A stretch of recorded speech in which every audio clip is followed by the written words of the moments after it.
one particular scenario that the business might be considering? Yeah, I mean, I guess it's a subtlety, but I almost think of it as a slight difference between modeling and scenarios.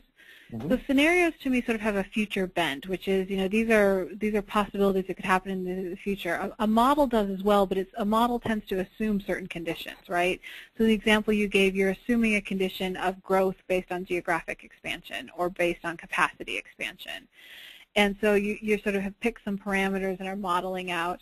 So, subtle difference, depending on, your organization's view, it may not make a huge difference to how your organization thinks about it, but I think those are important considerations, and I think that's a huge piece of how organizations are starting to really see the power of workforce planning.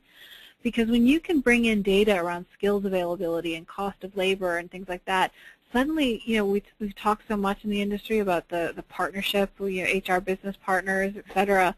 When you can be a powerful partner to say, okay, you want to grow by opening a new plant, here's the information I can give you to make that decision to, and the financial impact as well as the productivity impact, et cetera, that becomes a very powerful conversation. So it's both about being able to, prepare for possible futures, but also be a part of, planning and modeling out some of those choices that the business is making. Very well said. Great.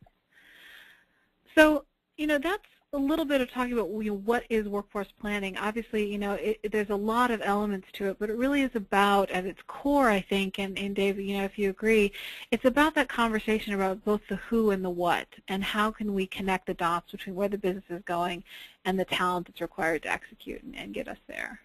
Yeah, and I think a lot too about what is the right role, responsibility for the HR group in this.